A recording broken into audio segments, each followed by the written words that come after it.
Nós já estamos na unidade de aprendizagem 4, de comportamento organizacional e avaliação de desempenho. E o tema dessa unidade é a motivação. Então, para falar sobre motivação, eu começo pedindo a vocês, então, uma reflexão. Do início do ano até agora, né, do início do semestre, o que você fez pelo seu sonho? Será que os nossos sonhos nesse período de quarentena também estão em quarentena? O que você gostaria de estar fazendo hoje? O que te motiva a estar aqui, por exemplo, né, assistindo essa videoaula? E são pensamentos que ajudam a gente a compreender qual é a nossa motivação. Bom, uma definição, né? Então a motivação ela pode ser definida como um processo responsável pela intensidade, direção e persistência dos esforços de uma pessoa para o alcance de uma determinada meta. Então, essa definição ela vai falar disso, de você ter uma meta, ter alguma coisa que você deseja alcançar e que para alcançar você vai fazer um esforço. Esse esforço tem uma intensidade, você está se esforçando muito, está se esforçando pouco, em qual direção e qual o grau de persistência, né? São aspectos que a gente pode observar para cada um dos nossos objetivos para conseguir entender, né, o quanto estamos motivados ou não em relação a esses objetivos. Isso é um assunto que interessa muito, tá, para o comportamento organizacional, porque as empresas buscam que as pessoas estejam trabalhando motivadas, que tenham como meta, né, e como objetivos também os mesmos objetivos da organização e que vão fazer seu esforço na direção correta, na direção dos objetivos organizacionais. Isso é o que desejam, né? E nem sempre se consegue, como a gente já vem vendo desde o início da disciplina de comportamento humano. Mas é um tema que interessa muito, tanto a parte acadêmica, científica, como as organizações. Para estudar a motivação, existem algumas teorias, tá? Então, por exemplo, vou afastar um pouquinho aqui para ficar mais claro para a gente ver, né? Vamos tirar daqui. Pronto. Então, as teorias mais clássicas, né, sobre motivação, elas vão falar sobre isso, né? Que o comportamento, elas se baseiam, né, na ideia de que o comportamento ele é controlado pelas experiências, né, positivas ou negativas. Então, existe o conceito do reforço positivo, que é quando a pessoa recebe algo agradável. Pode ser tanto um prêmio como um elogio. Então, quando a gente estuda, né, dentro de recursos humanos a parte de remuneração, a gente fala muito nas recompensas. Então, a remuneração é uma recompensa, ela é um reforço positivo pelo nosso esforço, mas existe a recompensa não financeira, né, que pode ser a premiação, elogio e outras coisas. Ainda nessa teoria clássica, existe a ideia do reforço negativo, né? Ela, por exemplo, é diferente da punição negativa. Na última linha ali, a gente diz tirar algo de bom, né? Tirar algo de bom é aquela punição na forma mais tradicional que a gente conhece. Um desconto, por exemplo, no salário, cancelamento de algum prêmio, cancelamento de férias, de promoção, coisas assim. O reforço negativo, que é a segunda linha, né, aqui, ele fala de eliminar algo, ou seja, algo que a pessoa não gosta. Por exemplo, o local de trabalho. Está num local que ela considera desconfortável e ele pode, então, mudar para um outro, né, que seja mais agradável. Então, o reforço negativo, ele é isso, é eliminar alguma coisa considerada negativa.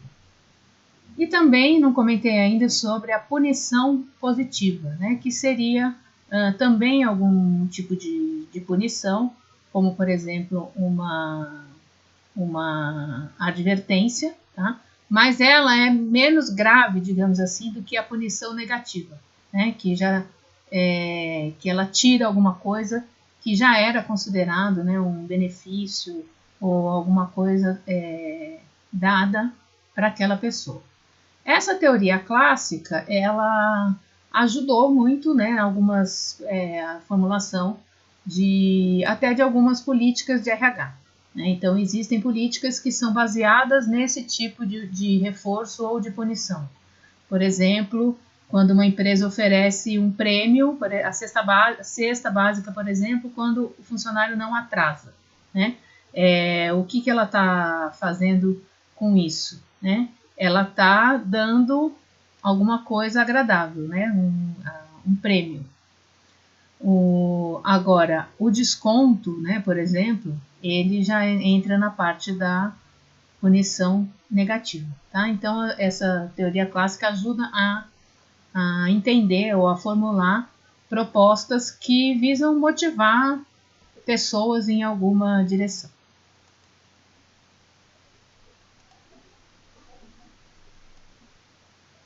Essa imagem é a imagem da pirâmide de Maslow, né, que fala da hierarquia de necessidades, e é um conteúdo clássico da administração, que fala isso, né, de dar uma ordem de prioridades aí desde a fisiologia, ou seja, respiração, comida, sono, né, que seriam aquelas necessidades mais básicas, né, do ser humano, e ela vai subindo aqui, né, estabelecendo uma ordem, necessidade de segurança, necessidade de relacionamentos, né, família, amizade, necessidade de estima, que já está mais voltada para o indivíduo, né, autoestima, com a autoconfiança, né, ser respeitado e tal. Até o último ponto, que é a realização pessoal, que tem a ver, então, com a parte da criatividade, espontaneidade. Tá? Muitas das teorias posteriores sobre motivação foram baseadas nisso, na hierarquia de necessidades de Maslow.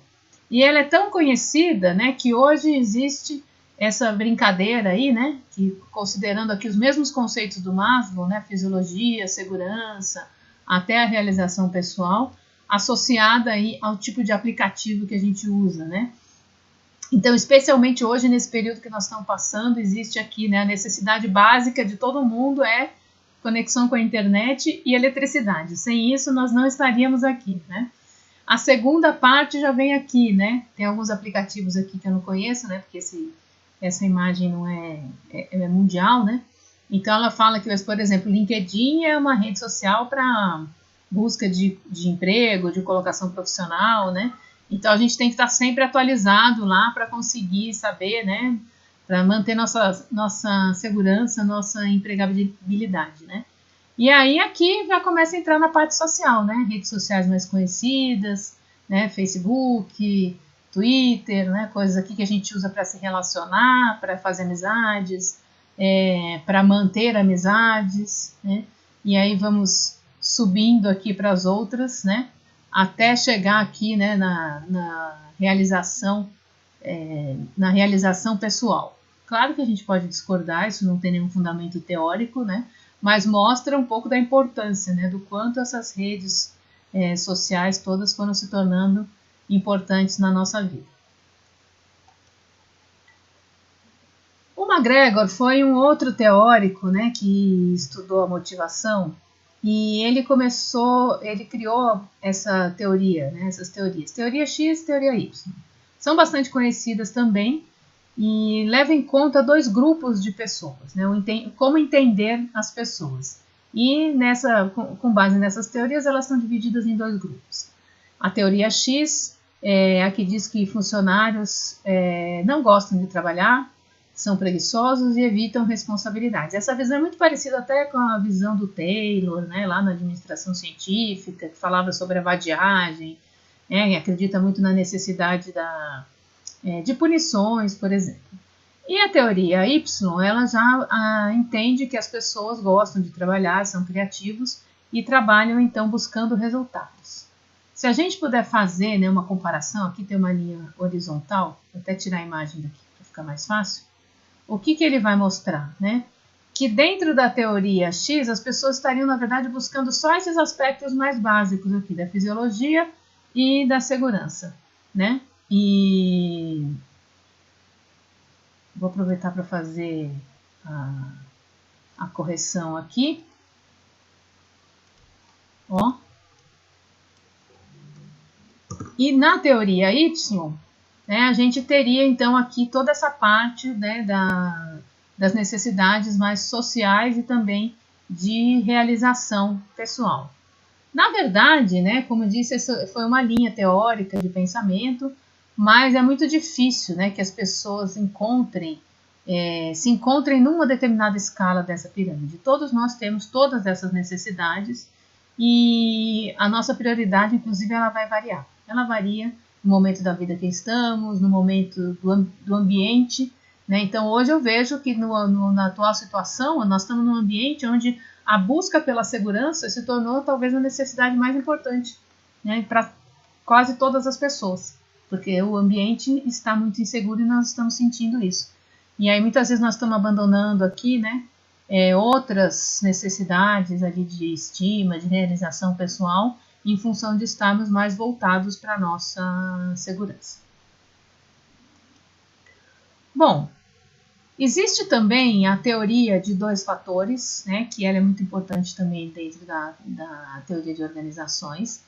E essa teoria de 2 fatores, ela vai dividir os fatores motivacionais dos fatores higiênicos. Então, os fatores aqui higiênicos não tem a ver exatamente com higiene, mas tem a ver com aqueles 2 primeiros níveis da pirâmide de Maslow. Segurança, necessidades fisiológicas. E os fatores motivacionais, eles estão então ligados à questão da satisfação pessoal e social, né? Bom, a questão é a seguinte: se você trabalha numa organização, você vai se motivar pelos 2 tipos de fatores, tanto os higiênicos como os motivacionais. Mas entre os fatores higiênicos, por exemplo, está a questão da segurança. Se você trabalha num lugar inseguro, você percebe que não tem condições, por exemplo, de higiene, condições de segurança mesmo, que você pode eventualmente sofrer um acidente, você vai se sentir insatisfeito. A ausência de fatores higiênicos gera uma insatisfação.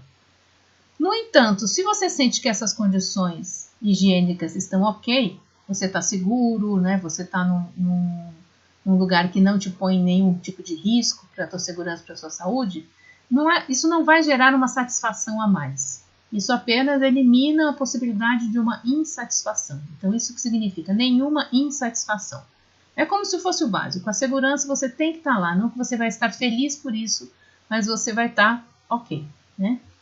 E o que vai trazer a satisfação, na verdade, são os fatores motivacionais. É se sentir feliz com a atividade que você realiza, se sentir útil, ter bom relacionamento com as pessoas, com os colegas, conhecer o propósito. Tudo isso são fatores motivacionais e é isso que traz a satisfação, né? Na ausência disso, também a atividade vai gerar uma neutralidade, né? Você também vai estar mais na não satisfação, não insatisfação. Então, pensando em políticas de recursos humanos, se a empresa quer buscar a satisfação, ela tem que focar em fatores motivacionais.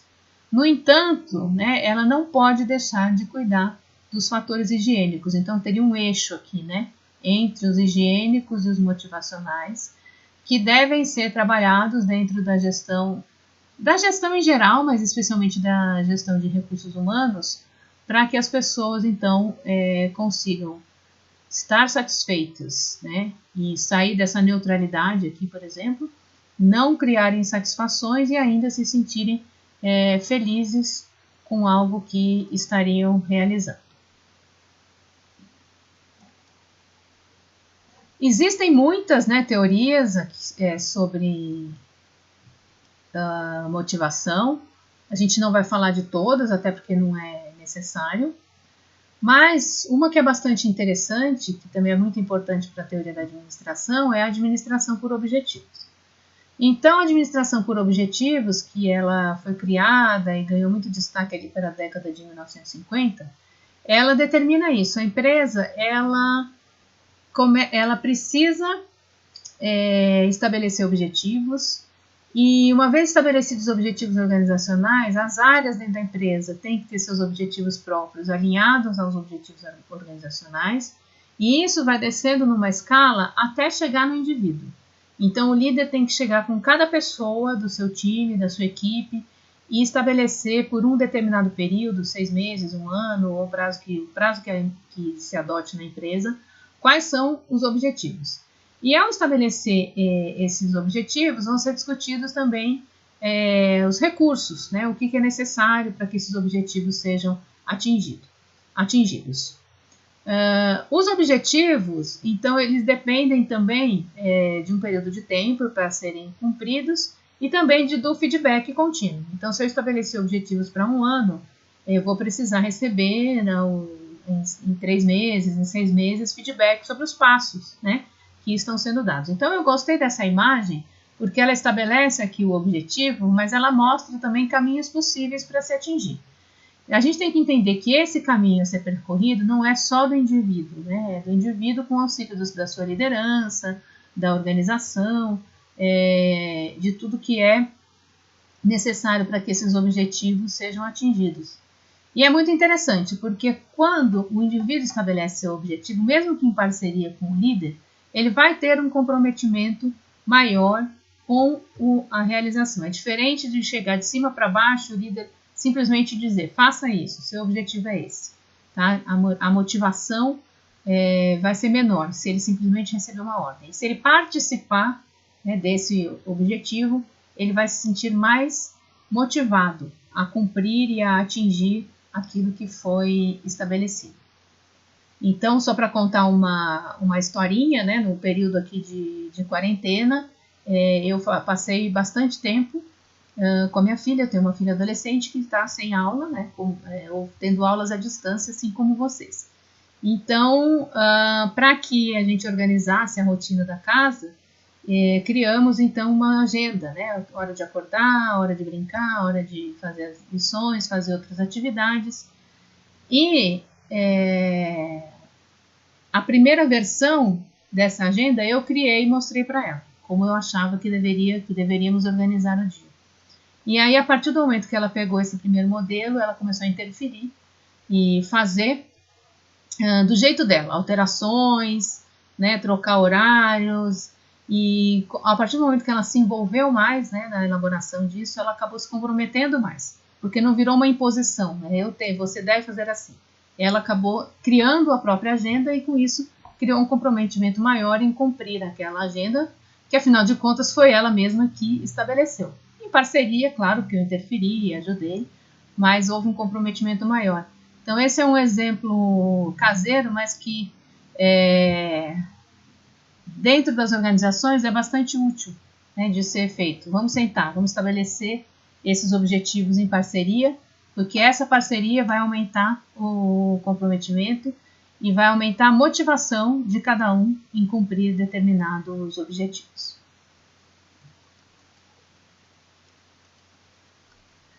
O último slide aqui de teoria fala sobre a teoria da equidade ou da justiça organizacional.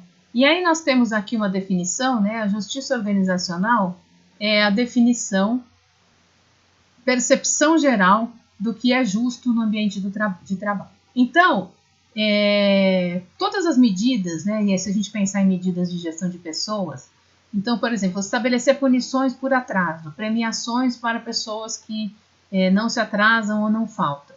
Essa é uma medida justa? Ela vai ser considerada dentro, né, da justiça organizacional se ela for percebida como justa por todos os participantes. Então, pensando, por exemplo, critério de promoção de uma empresa, critério de demissão, critérios de avaliação de desempenho, premiações. Tudo isso tem que ser percebido, tem que ser justo, não só para quem cria, por exemplo, para os gestores ou para a área de RH que cria essas políticas, mas para o conjunto da organização. Então, a percepção de justiça, ela pode ser dividida em 3 tipos, né? A justiça distributiva fala sobre a percepção do resultado. Então, o resultado de uma determinada ação ele foi justo ou não? Ele foi percebido por todos os funcionários como justo, né? A processual, ela vai falar do processo, do percurso, né? Quais foram os recursos utilizados para se chegar a esse resultado. E a justiça interacional, ela vai falar sobre a percepção do indivíduo, do grau em que é tratado com dignidade e respeito.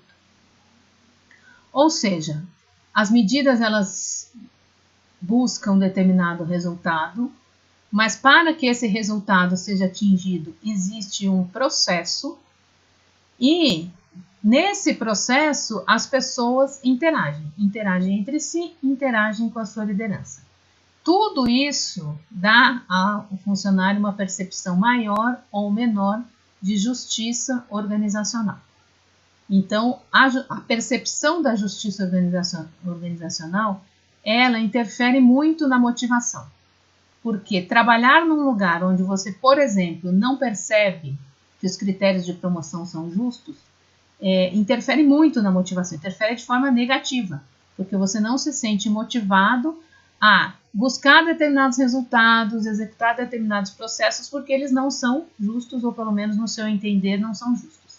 Ou seja, o que isso importa para recursos humanos?